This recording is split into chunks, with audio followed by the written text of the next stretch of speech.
Mathias. Donc moi, j'aimerais juste vous présenter donc rapidement Meritis. Donc Meritis, on est une société de conseil spécialisée en IT.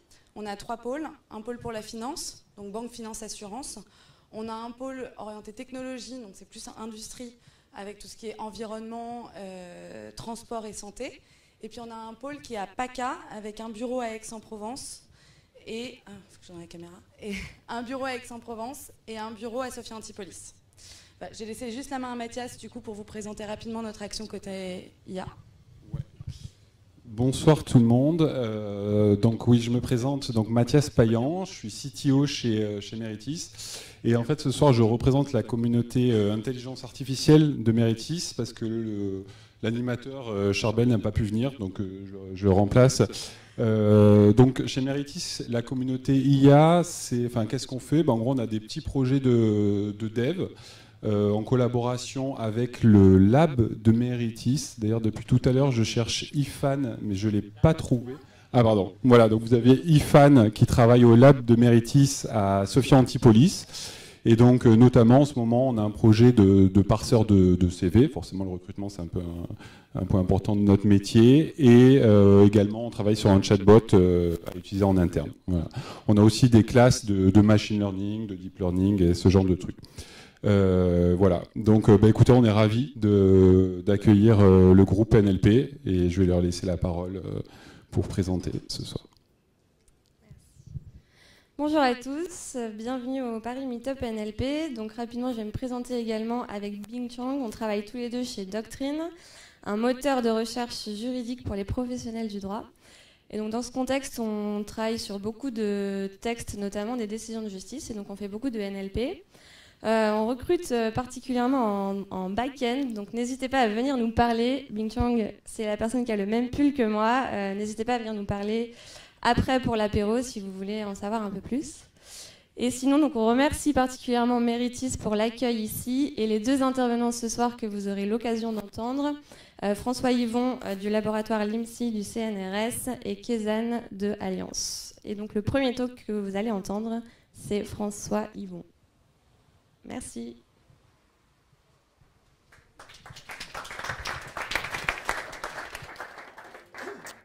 Je suis pas de retour. Bonsoir. Donc, on m'a pas trop précisé si je devais parler en français ou en anglais. Je peux faire les deux.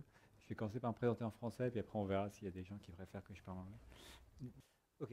Donc, je suis François Yvon. Je suis directeur d'un laboratoire qui s'appelle le LIMSI, qui est situé à Orsay, donc assez loin d'ici, mais en fait pas si loin que ça. Quand on prend le RER, on y arrive assez vite. C'est un laboratoire qui est probablement le plus gros laboratoire français de traitement des langues et qui couvre l'ensemble du spectre de traitement des langues, donc les technologies du traitement du texte, de l'écrit, de la parole et aussi de la langue signée. Donc je disais, y compris le traitement de la langue signée, qui est une particularité. Le groupe traitement des langues représente à peu près une trentaine de permanents, chercheurs permanents, et environ 40 à 45 doctorants en temps normal. Donc ça fait un groupe assez gros. Ok, très bien, merci. Bon, donc, ces présentations étant faites, je vais essayer de faire un exposé qui est à mi-chemin entre un cours, parce que je ne connais pas du tout les connaissances des personnes qui sont là, sur des travaux récents qu'on a conduits en traduction automatique neuronale avec Franck Burlot, qui est de la société Lingua Custodia, mais qui était antérieurement au LIMSI avec moi. Et ce sera l'occasion peut-être aussi de parler un peu de comment marche la recherche en traitement des langues et surtout en traduction automatique, puisque c'est ça que je connais le mieux.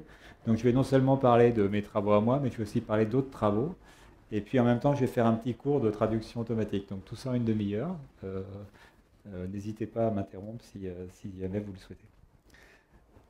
Alors, première chose que je voulais dire, vous allez voir beaucoup d'images de voitures, et donc je voulais tout de suite commencer par dire que je ne suis pas du tout un fan de voitures. Moi, j'ai plutôt un vélo. Et donc, j'ai choisi la métaphore de la voiture pour un certain nombre d'images tout à l'heure, mais en fait, ce n'est pas du tout mon truc. Donc, je vais commencer par rappeler un peu la traduction à base de données, qui est une méthode, qui est le paradigme de traduction automatique depuis une vingtaine d'années. Ce qu'on essaye de faire quand on fait de la traduction à base de données, s'il y en a qui veulent que je parle anglais, il faut le dire tout de suite, parce qu'une fois que je suis lancé en français, c'est plus facile pour moi. Français, c'est bon? Ok, très bien. Depuis, oui, on va dire une bonne vingtaine d'années, maintenant, la traduction automatique, elle est à base de données, c'est-à-dire qu'elle s'appuie sur des corpus qui sont des exemples de traductions qui ont été faites par des humains, donc des biotraductions, éventuellement qui apparaît ici un texte en français, un texte en anglais. Et puis, on essaye de construire un modèle de décision probabiliste qui nous permet de calculer, disons, pour une phrase en français qu'on aurait vu ici, F, quelle est la phrase en anglais qui est la plus probable. Et pour ça, il faut un modèle qui permet d'exprimer qu'est-ce que c'est que cette probabilité ici. Ce modèle, en général, il est paramétrisé par des paramètres, donc des valeurs numériques que j'ai noté θ ici. Et puis, tout le but de l'exercice, c'est d'une fois qu'on a défini le modèle, on essaye d'apprendre les paramètres avec des corpus comme ça. Et puis, une fois qu'on a appris ces paramètres, on peut faire une règle de décision qui est écrite ici. Alors, dans la pratique, en fait, assez vite, les gens se sont rendus compte que c'était plus intéressant de probabiliser dans l'autre sens, qui est le sens qui n'est pas naturel, c'est-à-dire de calculer la probabilité conditionnelle de ce qu'on veut traduire. Donc on fait comme si on observait ce qu'on voulait, le résultat, et on prédit l'entrée. Voilà. Alors c'est une manière qui est peu naturelle, mais qui a l'avantage de décomposer le modèle en deux termes. Un terme qu'on appelle le modèle de traduction, et puis un terme qu'on appelle le modèle de langue, ici qui est un modèle monolingue, et avec l'intérêt que ce modèle-là, en fait, il est toujours entraîné avec des données qui sont parallèles, des exemples de traduction que des humains ont fait. Mais ce modèle-ci, on peut l'entraîner avec des données qui, elles, ne sont pas parallèles, qui sont des données monolingues, donc simplement des textes anglais. Donc on a deux termes, un qu'on entraîne avec des corpus parallèles, et puis un qu'on entraîne avec des textes anglais. Alors concrètement, ça fait qu'on a deux sources de connaissances. On a des textes qui sont des traductions, des exemples de traduction. Bon. Et puis on a des textes qui sont simplement des textes en anglais. On les processe avec des petites méthodes statistiques. On en déduit des modèles probabilistes, que j'ai notés ici. Et puis après, on combine les prédictions de ces deux modèles probabilistes pour construire une règle de décision. Donc ça, c'est ce qu'on a fait dans les années, depuis à peu près, les premiers papiers là-dessus étaient dans les années 90, 89-90, jusqu'à 2012-2013. Alors, l'intérêt de la décomposition en deux termes, que j'ai montré tout à l'heure, il est spécialement lié au fait que les données qui sont utiles pour apprendre ce modèle-ci, donc les données qui sont parallèles, des exemples de traduction, finalement, il n'y en a pas tant que ça. Ce n'est pas si facile de trouver des bonnes traductions dans la nature. Donc il y a des sources de traduction qu'on peut aller sonder, l'ONU, la Commission européenne, etc. On va trouver des textes, mais pas beaucoup, pas tant que ça.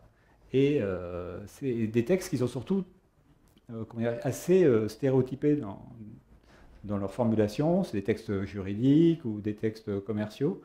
Mais on va trouver très peu d'exemples de tweets, par exemple, traduits par des humains. Alors qu'à l'inverse, les textes qui servent à estimer ce modèle, là, il y en a autant qu'on en veut. Il suffit de se baisser pour en ramasser, on peut scroller sous ce qu'on veut. Et donc, il y a un ordre de grandeur, on voit même plusieurs ordres de grandeur entre la taille des données qu'on a ici et la taille des données qu'on a là. Et donc, l'intérêt de décomposer la probabilité qu'on veut calculer en deux termes, c'est qu'on peut accumuler beaucoup de données pour calculer ce terme-là autant qu'on veut. Voilà. Et donc, c'est comme ça qu'on a fait pendant des années, et on avait vraiment l'impression que utiliser un modèle de langue, donc des données monolingues, ça aidait beaucoup. Bon. Et puis, depuis, disons, on va dire 5 ou 6 ans, les modèles neuronaux, on a trouvé des bonnes manières ou de nouvelles manières d'utiliser les réseaux de neurones pour faire de la traduction. Et quand on fait la traduction avec des réseaux de neurones, à nouveau, on a un modèle probabiliste, sauf que ce modèle probabiliste, il est direct, on calcule normalement la probabilité de la meilleure sortie étant donné l'entrée. Donc on a une entrée en français, on calcule la meilleure sortie en anglais. Donc on n'a plus qu'un terme qu'on entraîne avec des données parallèles, comme j'ai montré tout à l'heure. Et donc la question, qui est la question de l'exposé de ce soir, c'est, dans un cadre comme ça, comment on peut malgré tout utiliser des données monolingues? Qui est une question qui est très importante, parce que des données comme ça, des données parallèles, on n'en a pas tant que ça. On en a peut-être aujourd'hui, le mieux du mieux qu'on sait faire, c'est peut-être 100 millions de phrases. Alors que des données monolingues, on a plutôt des dizaines de milliards ou des centaines de milliards de phrases. Donc on est vraiment à un ordre de grandeur différent. Alors c'est une question que j'ai choisie parce qu'à la fois elle n'est pas très technique, tout le monde peut comprendre le problème. Dès qu'on manipule des données, on voit bien que plus on en a, mieux c'est, et que des données monolingues, c'est facile d'en avoir, des données parallèles, c'est plus difficile. Et puis c'est une question qui est assez d'actualité, puisque rien que cette année, dans les grandes conférences de traitement des langues, en fait, il y a eu 5 ou 6 papiers qui ont traité cette question-là. Et donc je vais essayer de les résumer. Il y en a un que moi j'ai écrit, donc celui-là je sais ce qu'il y a vraiment dedans, les autres je les ai regardés, on a comparé. Mais c'est vraiment un sujet qui a des applications pratiques importantes et qui est facile à comprendre en même temps. Donc, Alors, avant de me lancer là-dedans, première voiture, je voulais faire juste un tout petit rappel très bref de comment marchent les réseaux de neurones pour la traduction automatique. Alors, ça va aller très vite. Ceux qu'on n'a jamais vu, ils ne vont pas comprendre. Ceux qu'on a déjà vu, peut-être ça leur donnera une vague idée de comment ça marche. Et puis, ceux qui connaissaient déjà, ils vont s'ennuyer pendant 5 minutes. C'est peut-être pas très grave. Mais au moins, ça me permettra d'introduire un certain nombre de termes et de concepts que je vais réutiliser par la suite. Alors, le modèle de base en traduction neuronale, c'est des réseaux récurrents. Donc, des réseaux récurrents, ça c'est un réseau très simple. On lui présente une suite de mots, donc qui sont des unités discrètes, le mot je, le mot vais, etc. Ces mots-là, on les projette dans un espace continu avec ce qu'on appelle une couche d'embedding. Donc ici, on va avoir des petits i. Au lieu d'avoir des mots, on a des vecteurs, qui sont des vecteurs numériques, qui ont une dimension de quelques centaines, peut-être 256, si on aime bien l'informatique, ou des trucs comme ça, 512. Et puis après, ces embeddings, on va leur faire subir des transformations mathématiques pour calculer un état caché. Et puis, le point important, c'est que à chaque instant, on va calculer le nouvel état caché en fonction de l'entrée, mais aussi en fonction de l'état caché précédent. Donc, on va combiner deux informations, l'entrée courante et l'état caché précédent, pour calculer le nouvel état caché. Et donc, c'est pour ça qu'on dit que c'est des réseaux récurrents, parce que l'état caché de l'instant t, il dépend de l'état caché de l'instant t+, de l'instant t-1. Et puis, on a des formules mathématiques pour calculer ces états cachés, qui sont aussi des vecteurs à peu près de dimension 256 ou ce que vous voulez. Alors quand on utilise des modèles comme ça pour faire des modèles de langue, on a besoin de rajouter une couche supplémentaire qui prend un état caché et qui calcule une sortie, par exemple un mot. Et donc on peut faire avec un réseau comme ça, un réseau qui prédit le prochain mot. On lui donne le passé, on lui dit quel est le prochain mot, puis s'il le prédit mal, on va le punir, on va changer les paramètres du réseau, et puis on va continuer comme ça. Et donc la couche ici, derrière, elle produit, ça c'est une dimension plutôt 256, ça c'est une dimension plutôt 100 000 ou 1 million, ça dépend de la taille du vocabulaire qu'on prédit. Donc ça peut être très gros ici, ce vecteur-là. Mais c'est toujours des vecteurs, et puis leur calcul se fait, disons, de gauche à droite. On peut les faire aussi de droite à gauche, on peut les faire aussi dans les deux sens en même temps, si on veut. D'accord, mais ce n'est pas la question ici. Il faut juste comprendre que dans un réseau, il y a plusieurs couches qui sont empilées, et puis au milieu, quelque part, il y a des couches récurrentes qui permettent d'encoder les dépendances linguistiques qu'on observe dans les phrases. Voilà. Alors, cette architecture-là, en fait, les gens ont assez vite compris comment l'utiliser pour faire de la traduction automatique dans des architectures qui s'appellent encodeur-décodeur. Donc le principe, il est finalement pas si compliqué. On prend une phrase en français, donc ici c'est l'entrée, on la fait passer dans nos petites couches ici, on calcule les états cachés de l'encodeur, et puis une fois qu'on a fait ça, on va commencer à prédire, non pas le prochain mot en français, mais on va prédire le prochain mot en anglais. D'accord ? Et puis après, on fait pareil, on prédit le prochain mot en anglais, puis là on a une architecture qui ressemble beaucoup à celle qui est ici, et puis à la fin on prédit des mots anglais. Voilà. Donc c'est à peine plus compliqué. Alors, initialement, ça ne marchait pas du tout. Et puis, il y a des gens qui ont trouvé l'astuce pour le faire marcher. Ça ne marchait pas du tout parce qu'on n'avait qu'un seul chemin d'information entre l'entrée et la sortie, qui était ici. Et les gens, ils se sont dit, c'est pas assez, parce que de cette manière, quand on veut traduire, il faudrait se rappeler toute la phrase en français et la mémoriser dans un vecteur. Et on n'arrive pas à encoder toute une phrase dans un vecteur, ou pas de manière suffisamment convaincante. Et donc, ils ont rajouté un nouvel composant, la couche qui s'appelle la couche d'attention dans le réseau, et qui fait qu'à chaque instant, en fait, on choisit parmi les entrées, celles qui sont intéressantes, on les combine et on construit une représentation qui est utilisée pour produire la sortie. Voilà. Donc ça s'appelle la couche d'attention. Ce n'est pas très grave de comprendre les détails. Les détails ils sont bien documentés dans tout un tas d'articles ou de ce que vous voulez, de posts de blog, etc. Il faut juste retenir de tout ça que dans un système de traduction neuronale, on traduit dans le bon sens. On lit la phrase qu'on veut traduire et on produit la phrase traduite. D'accord ? Et on fait ça un mot à la fois, qu'il y a beaucoup de sous-parties dans le réseau. Donc le réseau, il a une architecture un peu compliquée. D'accord ? Donc il y a une couche qui s'appelle l'encodeur, il y a une partie qui s'appelle le décodeur, et puis il y a une partie qui s'appelle l'attention. D'accord ? Mais il peut y avoir d'autres parties. Et là, j'ai montré qu'une architecture. Il y a plein d'autres architectures, en fait.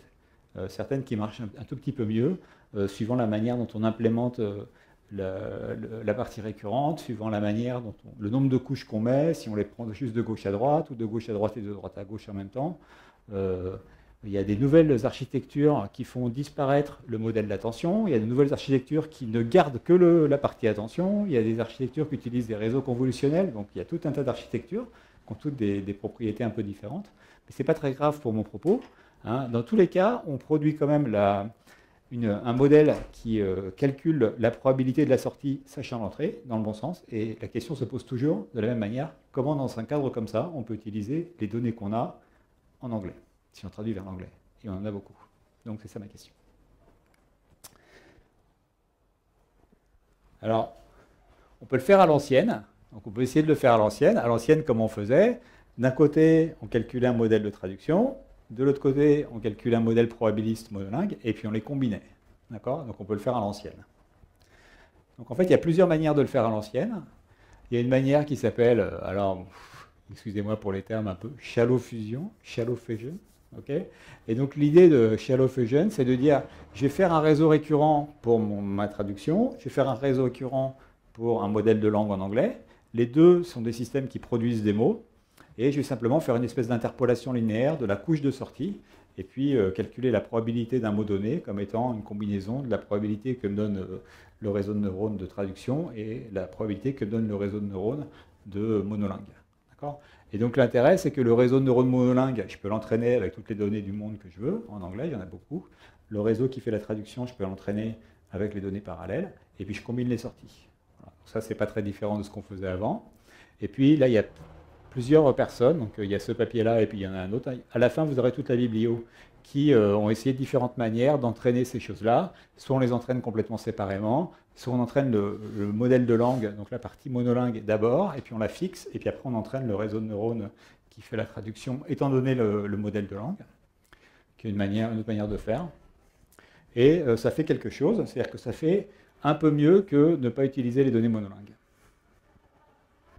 Alors, une autre manière de faire, qui s'appelle Deep Fusion, donc forcément vous pensez bien que Deep c'est mieux que Shallow, vous avez raison, Deep c'est toujours mieux que Shallow, qu'on a réimplémenté avec Franck, enfin que Franck a réimplémenté.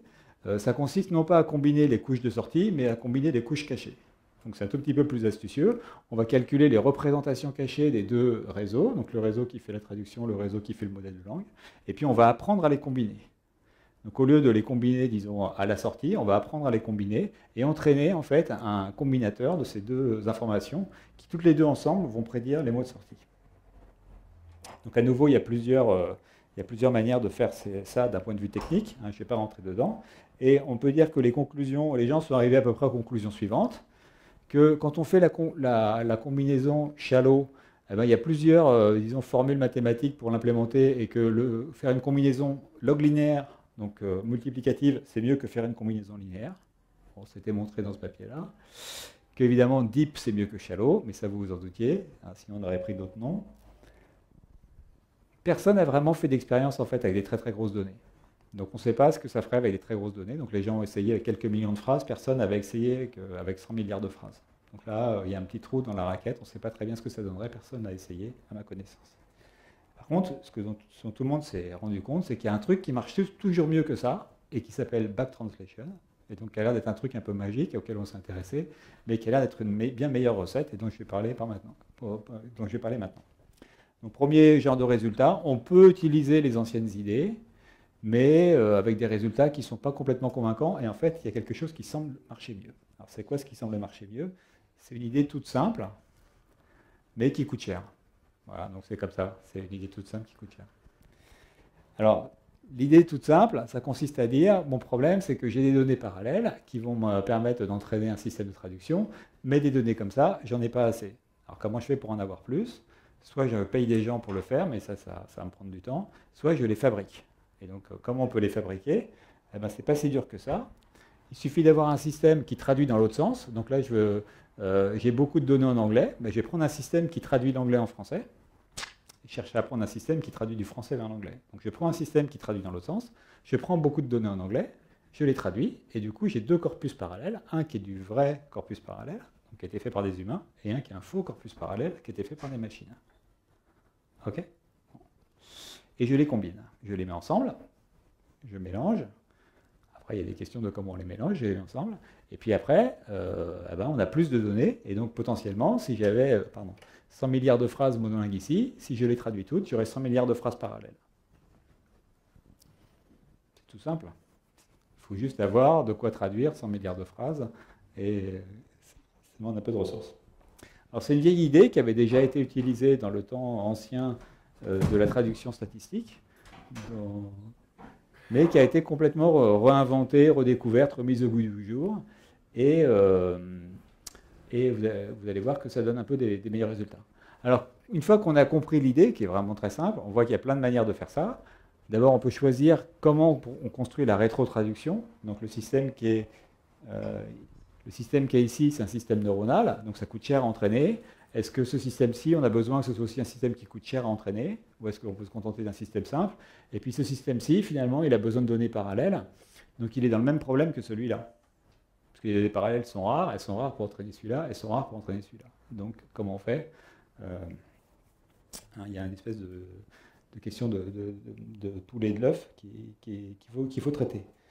Et puis après, il y a une question de, on a des vraies données parallèles qu'ont fait des humains, qui sont des très bonnes traductions. On a des données qui ont été faites par une machine, donc qui sont par définition des mauvaises traductions. Est-ce que les mauvaises risquent pas de polluer les bonnes? Il faut choisir un tout petit peu celles qui ne sont pas trop mauvaises, on va dire, parmi celles qui ont été faites automatiquement, et puis on peut mettre des pondérations différentes, et puis on peut avoir des régimes d'apprentissage qui font qu'on prend plus de données comme ci que de données comme ça, et puis quand on construit ces batchs, on les mélange ou on les mélange pas. Enfin, il y a plein de cuisine derrière tout ça, qui permettent disons, d'identifier un peu des bonnes stratégies et des mauvaises stratégies. Et puis après, comment on teste? Alors ça, c'est aussi le point, comment on fait la recherche en traduction automatique aujourd'hui. Comment on teste? Comment on évalue qu'une méthode est meilleure qu'une autre? On l'essaye. D'accord, on ne fait pas de démonstration mathématique, on l'essaye sur des données, et puis on mesure la qualité du résultat. Et on mesure la qualité du résultat automatiquement, donc on le mesure de manière très grossière. Vous allez voir ce que ça donne. Alors, il y a beaucoup de papiers cette année sur ce thème-là, et donc on a, je pense, la communauté est arrivée à une espèce de consensus sur un certain nombre de résultats que je vais vous lister ici. D'abord, ça marche très bien. Ça marche très bien. Tous les gens qui ont essayé l'ont adopté. Donc, il n'y a rien de mieux. C'est ça qu'il faut faire. Si vous avez des données monolingues, traduisez-les, rajoutez-les comme si c'était des vraies données parallèles. Et choisir les données qu'on a produites automatiquement et pas les mettre toutes. Choisir selon certains critères, ça peut aussi être avantageux. Donc, on peut développer des techniques, des stratégies de sélection de données. Donc, par exemple, choisir des données qui sont assez parallèles, au sens où l'ordre des mots dans la phrase source ressemble au sens des mots dans la phrase cible, dans lesquels il n'y a pas trop de changement d'ordre, ça peut aider. Choisir des données parallèles qui illustrent des mots qui sont difficiles à traduire pour le système de base, ça peut aider. Donc comment on choisit, si on rajoute des données que le système sait déjà bien traduire, ça ne va pas l'aider, c'est intuitif. Si on rajoute des données que le système sait mal traduire, ça peut l'améliorer.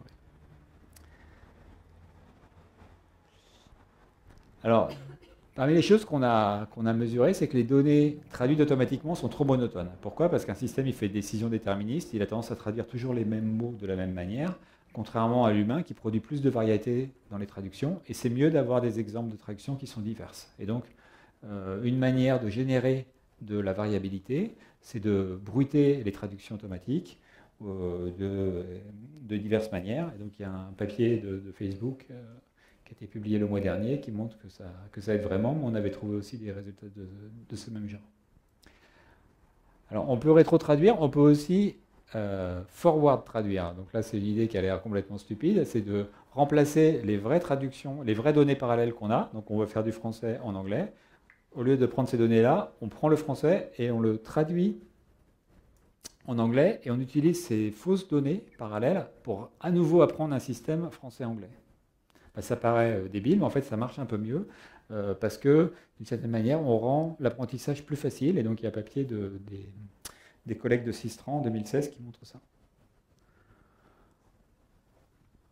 Ce papier-là, il montre que c'est important de bien mélanger les données automatiques et les données réelles, mais paradoxalement, en fait, on peut presque arriver à entraîner des systèmes avec juste des données artificielles. Bon, alors jusqu'à un certain point. Donc ils étudient beaucoup comment il faut faire le mélange entre données artificielles et données réelles pour s'améliorer.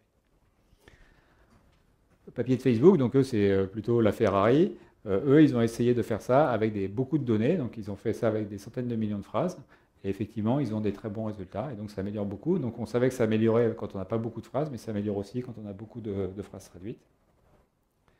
Et puis, dernier résultat, une fois qu'on a compris que c'est utile de traduire des données, de générer automatiquement des exemples, eh bien, on peut le faire de manière itérative, c'est-à-dire je veux faire un système français-anglais, je fais un système français-anglais, et puis je l'utilise pour traduire des phrases de français vers l'anglais, j'ai des données parallèles, j'apprends un système dans l'autre sens, anglais-français, que j'utilise à nouveau pour rétro-traduire, et je fais ça en boucle. Donc c'est une idée qui a été beaucoup utilisée dans les travaux, là, c'est des gens de Facebook à nouveau, sur la traduction sans exemple du tout, sans corpus parallèle. Et puis, l'argumentation théorique de pourquoi c'est justifié de faire ça, elle se trouve dans un papier aussi de 2018. Donc, vous voyez quand même, parmi ce que j'ai cité, il y a 5 ou 6 papiers de 2018 pour montrer que ce sujet-là est pas je ne vous vends pas un truc trop ancien, même si 2018, c'est déjà le passé, hein, d'une certaine manière. Mais bon, je ne peux pas vous parler des papiers de 2019, pas encore. Voilà. Alors, ce que j'avais prévu, je ne sais pas combien de temps, il faut m'arrêter quand vous voulez que je m'arrête, mais... C'est bon. Alors, je vais rentrer un tout petit peu dans le détail. À nouveau, ce n'est pas forcément des résultats qu'il faut prendre comme si c'était des théorèmes mathématiques, mais c'est pour illustrer un peu le genre de travaux ou d'expériences qu'on fait quand on veut affirmer des choses comme ça. Ce qui est difficile. Donc, première chose que je vais commenter, c'est un tout petit peu le travail que Franck et moi on a fait sur ce point-là. BT Quality Matters. Donc, c'est important quand on fait des données artificielles, de faire des bonnes données artificielles plutôt que des mauvaises. Enfin, vous verrez que mon discours ne va pas être si clair que ça. Mais enfin, la première partie, ça va être ça. Donc on a construit 3 systèmes qui font la traduction dans le sens inverse. Un système très très mauvais qui s'appelle BackTransBad. Donc on a pris un système statistique et on l'a entraîné avec très très peu de données et il est mauvais. Après, on a fait un système qui était le meilleur système qu'on pouvait faire avec les modèles statistiques. Celui-là, on l'appelle BackTransGood. Et puis, on a fait un système aussi neuronal qui est exactement la copie du système qu'on veut apprendre, mais avec les données dans l'autre sens. Voilà. Et donc, ces systèmes-là, ils ont des qualités. Alors, la qualité, elle est mesurée par ces chiffres-là. Ça s'appelle la métrique bleue en traduction automatique. Et tout ce qu'il faut savoir, c'est que plus c'est haut, mieux c'est. Et que sur des données comparables ici, les meilleurs systèmes aujourd'hui, ils font plutôt 40 que 30. Mais nous, on fait plutôt 30 parce qu'on n'a pas pris beaucoup de données et parce qu'on s'est intéressé à contrôler un tout petit peu l'effet de nos variables. Donc en français, ça fait à peu près 30. En anglais, en allemand, vous voyez, c'est un peu moins bon. Et donc ceux-là, ils traduisent du français vers l'anglais et nous, on est intéressés par l'autre direction de traduction. Donc vous voyez, le niveau de qualité, quand même, il est assez important ici. Le mauvais système, il fait 18 et les bons systèmes, ils font plutôt autour de 29-30. Okay. Et donc on a pris ces systèmes-là, et puis on a rétro-traduit 2 millions de phrases avec ces systèmes-là, de niveaux de qualité différentes, et on les a utilisés comme si c'était des vraies données parallèles. Alors bon, après, voilà, donc on a produit tout un tas de tableaux de chiffres comme ça, donc vous voyez comment la recherche se fait, on calcule les tableaux de chiffres, on s'assure qu'ils sont justes, qu'il n'y a pas d'erreur dans les tableaux de chiffres, et puis après on essaye d'en dire quelque chose. Un premier résultat, c'est que, vous voyez, quand on utilise le mauvais système, celui que j'ai appelé BAD, c'est presque comme si on n'avait rien fait. Donc ça fait un tout petit quelque chose, des fois ça fait un peu mieux, ici ça fait un peu moins bien, ici ça fait carrément moins bien, et en allemand c'est pareil. Donc, utiliser des données de mauvaise qualité, c'est pas une très bonne idée. C'est pas super.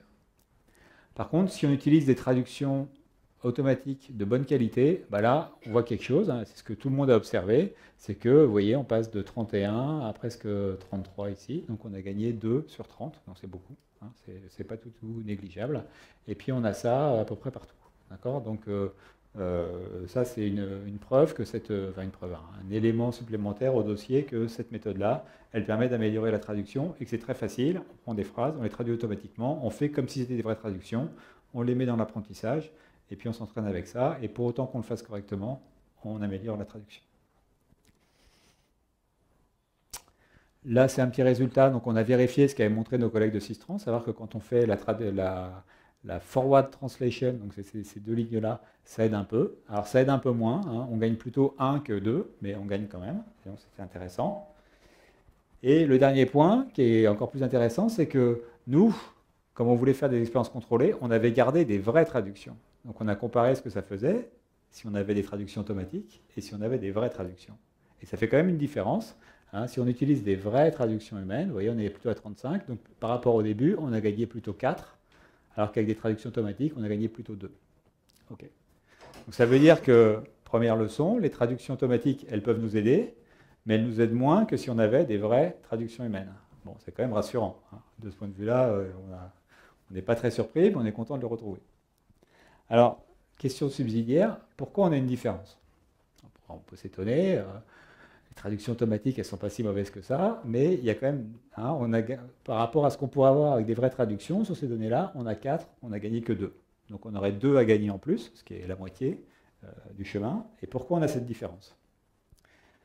Donc on s'est mis à étudier, toujours avec Franck, pourquoi on avait ces différences. Alors on a regardé un tout petit peu les propriétés linguistiques des phrases qui étaient traduites automatiquement. Alors la première chose qu'on a remarqué, c'est que les phrases qui étaient traduites automatiquement étaient un peu plus courtes. Bon, il y a des raisons, disons, informatiques pour lesquelles on observe ça, mais quand on regarde les différences de distribution, les traductions automatiques, elles ont tendance à être un peu trop courtes, alors qu'une traduction humaine, hein, typiquement, elle est un peu plus longue que la phrase de départ, mais les traductions automatiques, elles ont des longueurs qui sont très proches de celles de la phrase de départ.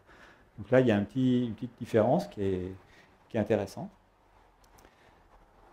Deuxième chose, alors vous ne voyez pas très bien sur ce graphe, on a calculé des analyses syntaxiques automatiques, donc des arbres de dépendance, en l'occurrence des phrases traduites, et on les a comparées avec des analyses en dépendance des phrases qui étaient des vraies phrases, et on a trouvé que les arbres de dépendance étaient un peu moins profonds, c'est-à-dire que les phrases traduites automatiquement utilisent des structures syntaxiques en moyenne qui sont un peu plus simples que les phrases produites par les humains. À nouveau, ce n'est pas forcément très surprenant, mais il y a une petite différence. Elle n'est pas énorme. Bon, on regarde que la profondeur des arbres. On pourrait s'intéresser à d'autres propriétés des arbres. Mais on a l'impression que les phrases traduites automatiquement sont un tout petit peu plus simples. Et puis, le point qui est peut-être encore plus important, c'est que les phrases traduites automatiquement, elles utilisent un plus petit vocabulaire. C'est un peu ce que j'ai dit tout à l'heure. C'est-à-dire que le système de traduction automatique, il a tendance à faire tout le temps les mêmes choix lexicaux. Et donc, il génère moins de variabilité que les traducteurs humains. Et donc, du coup, le système, il a moins de variabilité pour s'entraîner, et ça le gêne. Et donc là, on voit les courbes de croissance du vocabulaire, hein, je n'ai pas illustré ici. Donc là, c'est les courbes de croissance du vocabulaire, le vocabulaire des traductions automatiques et le vocabulaire des vraies traductions. Et on voit quand même qu'il y a une petite différence dans les deux langues. Et donc ça illustre un peu ce que j'ai dit tout à l'heure, c'est que rajouter du bruit dans les traductions automatiques, ça permet de générer la variabilité qu'on a perdue parce qu'on utilise des systèmes qui prennent des décisions déterministes. Et puis la dernière chose qu'on a regardé avec Franck, c'est qu'effectivement, les traductions automatiques, elles étaient plus souvent l'ordre dans lequel les mots apparaissaient était plus souvent proche de l'ordre de la phrase source que dans les traductions réelles. Dit autrement, l'humain, il a plus tendance à reconfigurer un tout petit peu les structures des phrases quand il traduit que les machines. Mais en fait, c'est un facteur facilitateur parce que pour apprendre ces systèmes de traduction, c'est mieux si les phrases elles sont dans des ordres qui sont miroirs, on va dire. Et du coup, on s'est dit, si on sélectionnait les phrases qu'on rétrotraduit sur cette propriété-là, est-ce que ça améliore? La réponse est oui. Et donc, on a intérêt à sélectionner, quand on rétrotraduit, des phrases qui donnent des exemples d'apprentissage assez parallèles, assez dans le même ordre, on va dire. Voilà, donc on a fait une petite expérience et on a une toute petite différence, hein, vous voyez, bon, qui n'est pas forcément énorme, mais si on choisit de manière habile les phrases qu'on rétrotraduit, on peut gagner. Donc ça, c'était vraiment la première partie de l'étude. Voilà, deuxième partie, donc petit 1, on sait faire de la combinaison avec des modèles de langue, mais ça aide qu'un peu. On sait faire de la rétrotraduction de plein de manières différentes, et ça aide, on essaie de comprendre pourquoi.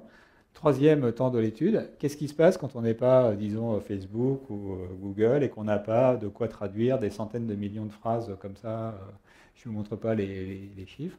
Donc, qu'est-ce qui fait quand on est le CNRS et qu'on est pauvre, et donc on n'a pas de Ferrari, mais on a plutôt une truc comme ça pour faire nos calculs.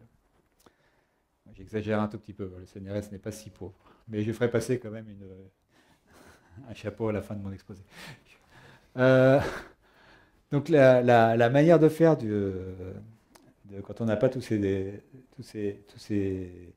argent, toutes ces ressources, ça va être de dire, est-ce qu'on ne peut pas quand même malgré tout essayer de faire comme si on avait des traductions automatiques qui ne servent de faux corpus parallèles.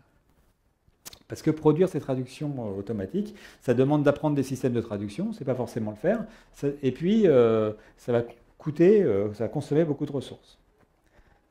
Alors, on a essayé des méthodes toutes bêta, on n'était pas les premiers à le faire, mais par exemple, de dire, bah, ce qu'on va faire, c'est qu'au lieu de traduire, on va recopier. Donc on va dire, on a beaucoup de phrases en anglais, eh ben, on va les mettre comme si c'était du français. Donc comme si l'anglais était une sorte de variété du français. Et donc un texte complètement parallèle, c'est celui-là. Vous voyez, vous avez la phrase en anglais, et puis là, vous avez la phrase en français, mais en fait, c'est identique. Bon,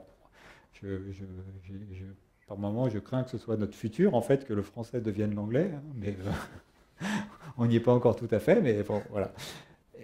C'est très facile à calculer, vous le reconnaîtrez. Hein. Produire des corpus comme ça, c'est très facile.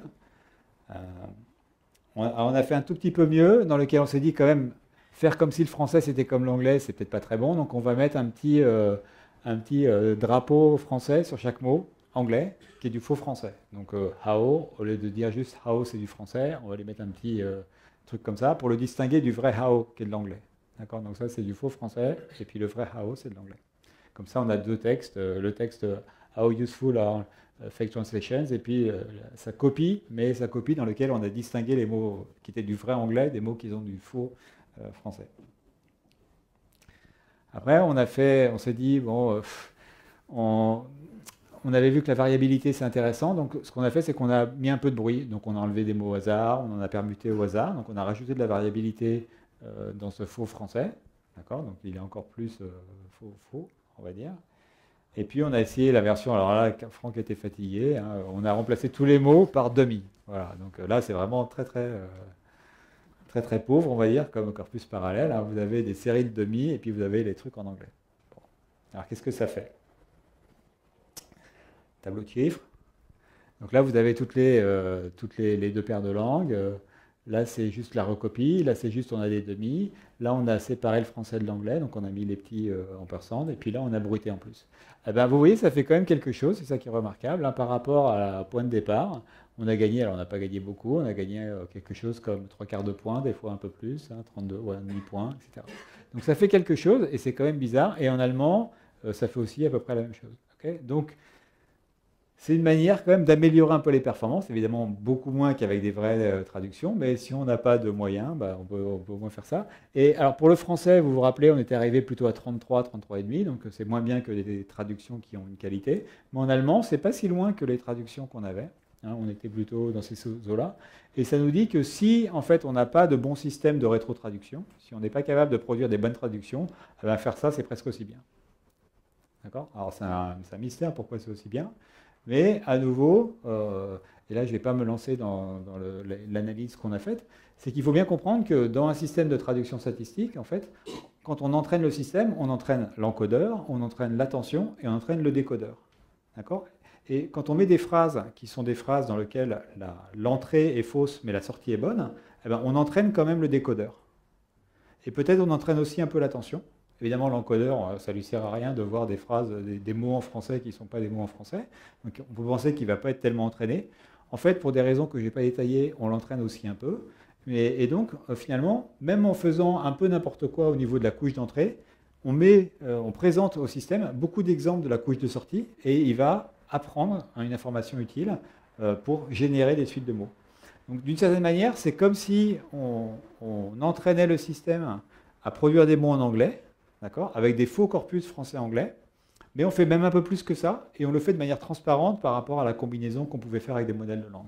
Voilà, donc on a regardé ce qui se passait quand on fait l'apprentissage, si on arrête d'entraîner des parties du réseau pour essayer de comprendre quelles sont les parties qui sont entraînées, et on se rend compte qu'effectivement, ça entraîne le décodeur. On lui montre beaucoup d'exemples de séquences de mots en anglais, et en fait, il en tire une information qui va être utile pour faire la traduction après.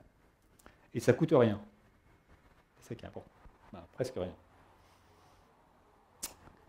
Alors la dernière chose qu'on a fait avec Franck, parce que bon, on est pauvre, on a des idées, c'est d'essayer de se dire, bon, si on avait beaucoup d'argent, on ferait des bonnes données parallèles, mais on n'a pas beaucoup d'argent, donc tout ce qu'on peut faire, c'est demi, demi, demi, demi, et demi, demi, demi, demi, ça ne nous fait pas gagner beaucoup. Donc est-ce qu'on peut faire un truc un peu intermédiaire dans lequel on va essayer de récupérer la qualité, mais sans que ça nous coûte trop cher. Et donc pour ça, on s'est dit, on va essayer de forcer le système à générer des données artificielles qui ne coûtent pas cher, premier point, mais qui pour autant ressemblent à des vraies données. D'accord ? Et pour ça, on a utilisé une technique que beaucoup de gens ont utilisée, mais pas pour ça, qui s'appelle les GAN, donc les Generative Adversarial Network. dans lequel on va entraîner un composant auxiliaire au système, et ce composant auxiliaire du système, il va nous aider à faire que les fausses représentations de l'encodeur, qui est calculée à partir de demi, demi, demi, demi, ou de ce que vous voulez, elles ressemblent quand même un peu à du vrai français. D'accord? Donc demi, demi, demi, demi, ça ne ressemblera pas au français. Mais l'étape d'après, c'est de calculer des embeddings, et l'étape d'après, c'est de calculer des états cachés. Et au niveau des états cachés, on manipule que des vecteurs de chiffres, et donc on va essayer à ce que les vecteurs de chiffres en moyenne qu'on produit avec demi, demi, demi, demi, ils ressemblent aux vecteurs de chiffres qu'on produit en moyenne avec du vrai français. Et pour ça, on va entraîner un système, et en le forçant à distinguer entre les deux. Hein, on va voir s'il est capable de distinguer entre du vrai français et du demi, demi, demi, demi. Et nous, du coup, on va entraîner un système qui va battre ce discriminateur et donc qui va s'améliorer tout le temps pour que les demi, demi, demi, demi, ils ressemblent à du vrai français. Hein, quelque chose comme ça. Donc à nouveau, je ne rentre pas dans les détails techniques, ils sont dans le papier qu'on a fait. Mais en gros, il y a deux composants. Il y a ce qu'on appelle un discriminateur. Donc lui, c'est un système qui va essayer de distinguer le demi, demi, demi, demi du vrai français. On va l'entraîner pour ça. Et on va entraîner en même temps un générateur qui, lui, va essayer de battre le discriminateur, c'est-à-dire de lui produire du demi, demi, demi, demi, qui sera difficile à distinguer du vrai français.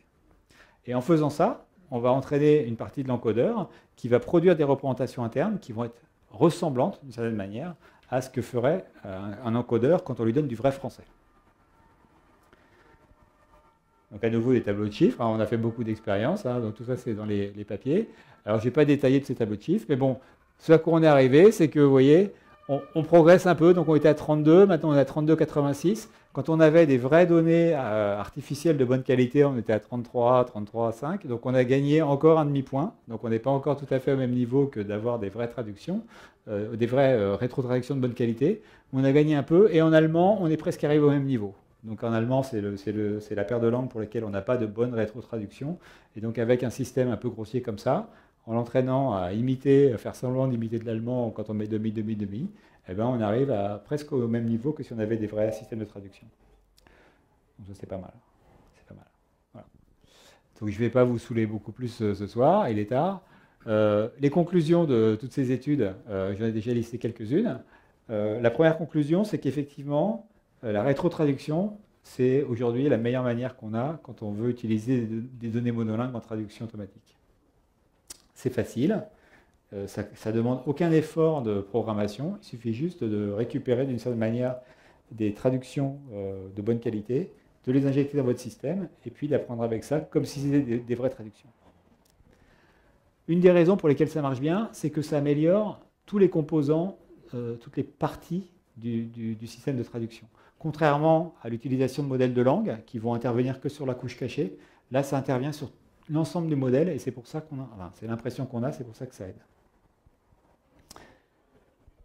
Bon, on a essayé de comparer un tout petit peu les données traduites automatiquement avec des vraies traductions pour essayer de comprendre pourquoi malgré tout ces rétrotraductions étaient de moins bonne qualité que des données réelles.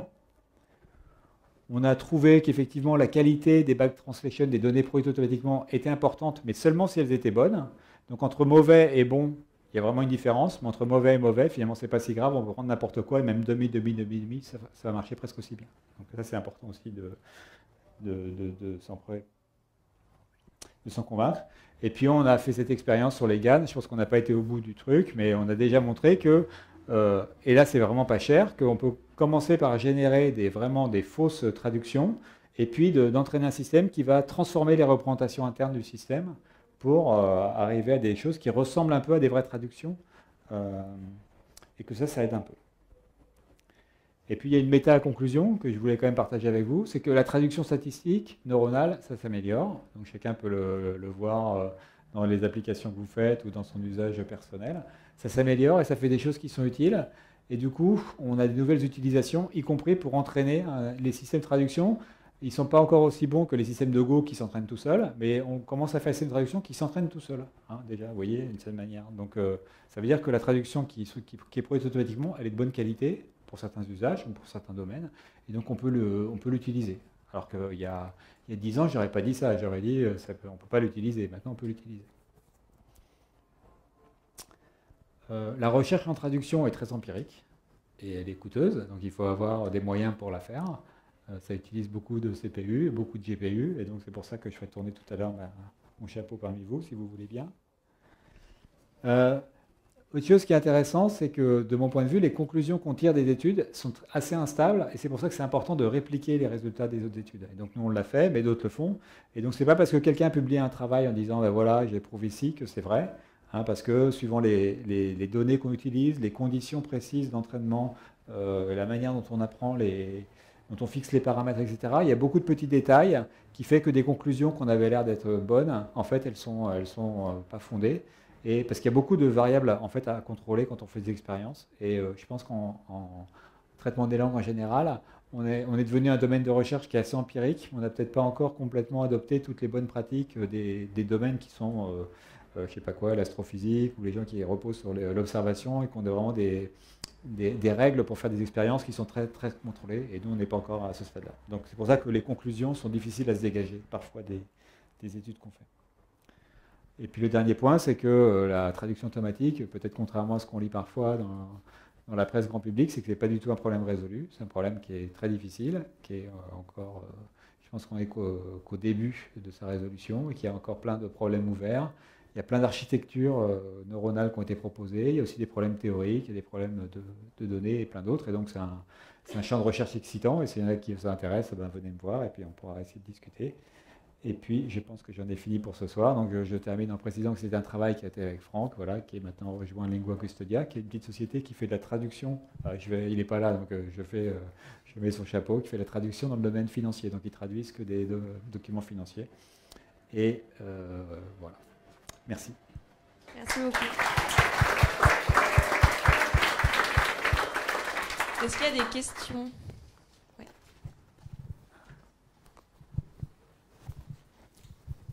I'm sorry, can I ask that question in English? Sure. Okay. So my first question is, when you said you generate parallel data by replacing every word with dummy, wouldn't it be better to use literal dictionary translation of every word? Would that make any sense? Sure. So you can randomize it with some Yeah. heuristics, and then maybe you'd get a better. Have you tried that? No, I haven't tried that, but I mean, it's typically what people doing unsupervised machine translation, the Facebook group and other people are doing. So they start with word-to-word translation, and then they progress and they improve their system. So would that be better? Would that perform better in the training than using the yeah, probably that would be somewhat better. I mean, it would be close to what I call back translation. You see this one. This one is almost word by word translation, so it's a very simple. Okay. And the other question that I had is for the iterative back translation method, like where you go forward and then backward and try to match the initial sentence that you came up with. Can you train the two language models, like the two translation models, simultaneously, like include them in one mathematical? I mean, again, this is the spirit of what I call the iterative back translation, where you train two systems in the two directions, and there are several ways to do it. So there was several papers maybe last year using reinforcement learning. So they try to say, okay, you start with French, you translate automatically, and then backwards, and then you look whether the backwards translation is the same, and you do that in both directions at the same time. And you have to define the reward of your, and the reward is based on something like that, yeah. And so, but that didn't work so well. So the iterative back translation works much better. It's simpler and it works much better. So you build the artificial parallel corpus starting with French sentences and fake English, and you use that to train a system that translates from English to French. And with this system, you do the reverse. So you take French sentences and translate it in English and do it in the other direction. Other questions? Bonjour. Et pour engendrer des corpus artificiellement, est-ce que vous avez pensé à utiliser tout simplement des dictionnaires de synonymes qui existent, ou même des dictionnaires bilingues? Oui, c'est un peu le même genre de question. Oui, bien sûr, on aurait pu faire ça. Enfin, Parce que la qualité est pas mauvaise. Enfin, bon, à nouveau, si tu veux, tu peux voir ici que tu as 3 systèmes. Celui-là, ça ressemble à peu près à ce qu'on sait faire de mieux en traduction. Donc voilà. Et ça, c'est pas ce qu'on sait faire de pire, mais ça ressemble un peu à ce qu'on fait avec un dictionnaire bilingue grossier, quoi. Voilà. Et donc, ce que tu ferais, ta traduction mot à mot avec un bon dictionnaire bilingue, ça serait quelque part en qualité entre là et là. Bon, on n'a pas essayé toutes ces possibilités-là. Bien sûr, on pourrait faire ça. Enfin, une fois qu'on a compris que essayer de s'approcher d'un vrai corpus en générant artificiellement des traductions, ça peut aider. Tous les coups sont permis, je veux dire, tous les coups sont permis. Après, je ne pense pas que ça fera une grande différence en performance. On voit à peu près la fourchette. Ça, c'est le moins qu'on pourrait avoir. Ça, c'est le mieux. Il y a 1,5 point entre les deux. Donc, on peut se battre sur ce 1,5 point, mais bon.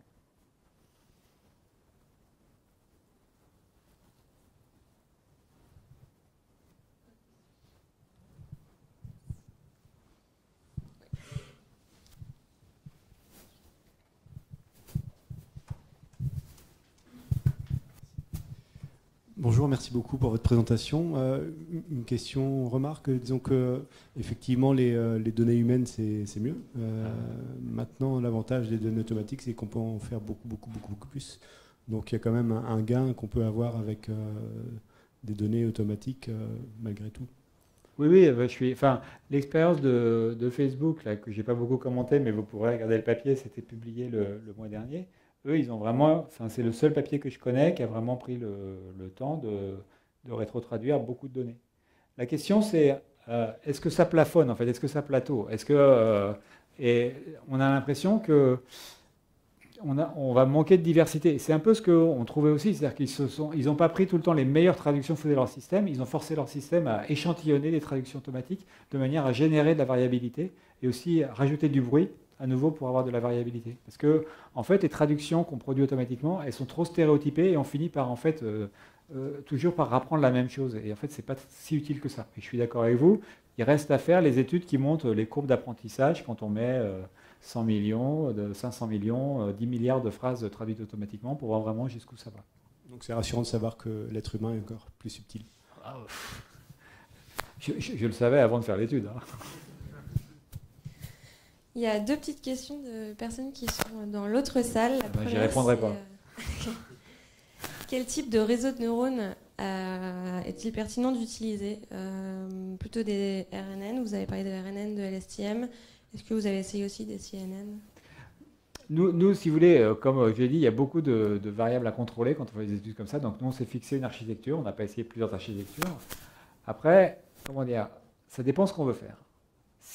Aujourd'hui, l'architecture qui semble marcher le mieux, à vérifier à nouveau, parce que j'ai dit, c'est des expériences qui sont difficiles à contrôler, c'est une architecture qui s'appelle Transformer, qui est une architecture qui a été proposée par Google l'an dernier, qui finalement n'a que de l'attention. Le problème, si vous voulez, de toutes les entreprises qui font de la traduction à très grande échelle, c'est, on le voit, je reviens ici, voilà, ici. C'est que pour faire les calculs, aussi bien l'apprentissage qu'au décodage, on est tenu de fonctionner de gauche à droite. Et donc, parce que calculer l'information qui est nécessaire à calculer ce mot-là, il faut avoir calculé ça, et pour calculer ça, il faut calculer ça, etc. Et donc, on ne peut pas travailler en parallèle sur chacun des mots. Et donc, aussi bien Google que Facebook s'est intéressé à des architectures qui permettaient de traiter les mots séparément, de manière à faire des batchs pour traiter tous les mots d'une phrase ou plein de phrases ensemble en parallèle. D'accord ? Et donc, du point de vue de l'efficacité computationnelle, il est certain que ça, ce n'est pas la meilleure architecture, parce que la meilleure architecture, c'est plutôt Transformer ou une architecture qui a été proposée par Facebook à base de CNN. D'accord ? Maintenant, au niveau de la qualité, le débat est plus compliqué. Ça peut marcher très bien. Les Transformers, ça peut marcher très bien. Facebook dit que son architecture marche très bien aussi. Bon, je n'ai pas tout essayé. Je n'ai pas de religion par rapport à ça. Ok, merci. Et une autre question qu'il y a eu, c'est quelle est l'entrée pour le modèle génératif du GAN? Quelle est l'entrée? L'entrée, c'est demi qu'on a fait passer dans le décodeur. Et c'est ça qu'on essaye de faire ressembler à des couches cachées, ce qui est produit par la couche cachée du vrai encodeur. Donc on a deux encodeurs, un qui prend des mots en français et qui les encode pour produire une couche cachée, et un qui prend demi, ou ce que vous voulez, du faux français, et qui va l'encoder, et on essaye que le résultat des deux encodages se ressemble en moyenne. Merci. Une dernière question que je viens de recevoir. Comment mesurer la quantité des données artificielles générées? Je pense que c'était plutôt la qualité des données artificielles générées. La qualité, on la mesure de la même manière qu'on calcule la qualité des traductions. C'est le même score, c'est le score bleu, donc c'est la même échelle, sauf qu'on ne se compare pas directement parce que ce n'est pas la même direction de traduction, donc les référentiels sont un peu différents.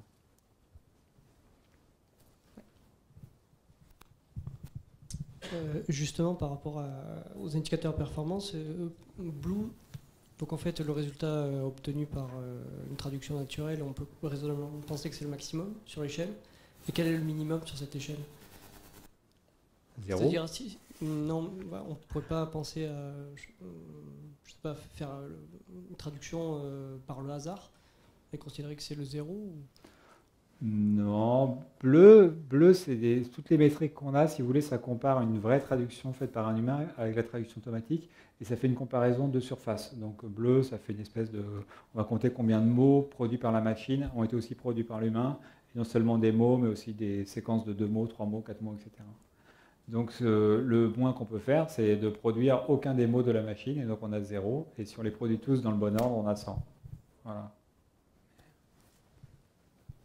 Après, tout ceci est très dépendant de qu'est-ce que c'est que la notion de mot dans une langue, et il y a des langues dans lesquelles produire un mot exact, c'est déjà difficile, parce que les mots, ils sont longs comme ça, en turc par exemple, et donc ça coûte... voilà, c'est difficile d'avoir un mot exact. En français, déjà, dès qu'on a tous les articles, le, la, les, etc., même au hasard, on a déjà des mots à coup sûr. Merci pour la présentation. Ma question, c'est est-ce qu'il y a un gain d'utiliser des humains pour évaluer la traduction effectuée par la machine?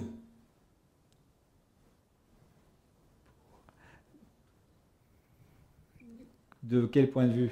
Imaginons que la machine génère une phrase traduite, et ensuite on a des annotations d'humains pour évaluer si la machine a fait bien le travail ou pas, et ensuite utiliser cette information pour apprendre notre système au niveau des quality estimation.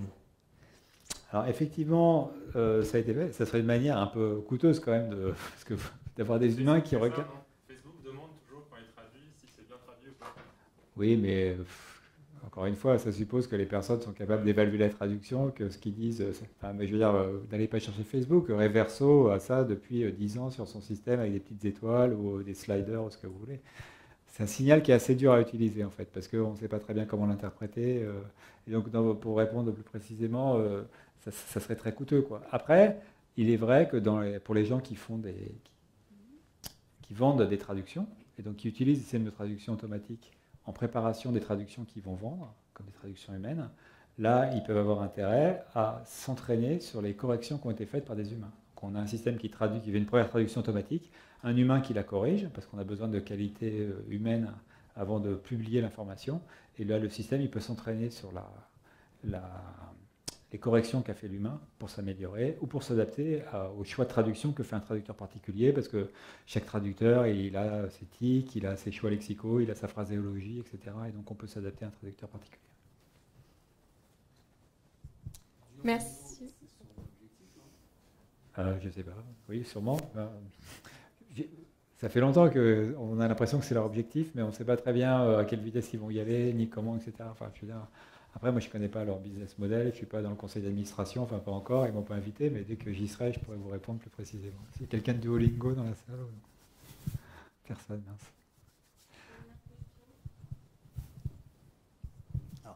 C'est peut-être une question un peu idiote, je ne sais pas. Étant donné les ordres de grandeur entre les traductions réelles et les traductions qui ont été un peu automatisées, est-ce que ça a un sens de commencer à entraîner le réseau sur les traductions automatisées et de finir l'entraînement sur les traductions réelles, en fait? Est-ce que ça apporterait quelque chose? C'est une bonne question, je ne sais pas. Le seul papier, donc c'est un des papiers que j'ai cité, c'est le papier de Poncelas et puis les gens de Dublin, qui n'était pas publié au printemps. C'est les seuls à vraiment avoir essayé de regarder un peu plus comment combiner les données humaines et les données traduites automatiquement. Et je ne sais pas s'ils ont considéré ce schéma-là, de commencer l'apprentissage avec que des données artificielles et puis le finir avec des données humaines ou pas. Donc peut-être ils ont regardé ça. Dans mon souvenir, ils avaient quand même montré qu'avec juste des données artificielles, on pouvait déjà aller assez loin dans l'apprentissage. Mais à nouveau, je ne peux pas vous répondre comme ça. Si vous me laissez le temps de regarder le papier, je pourrais vous dire, mais c'est une bonne question, hein, c'est pas une question idiote du tout. Merci beaucoup. Je vous en prie. Merci.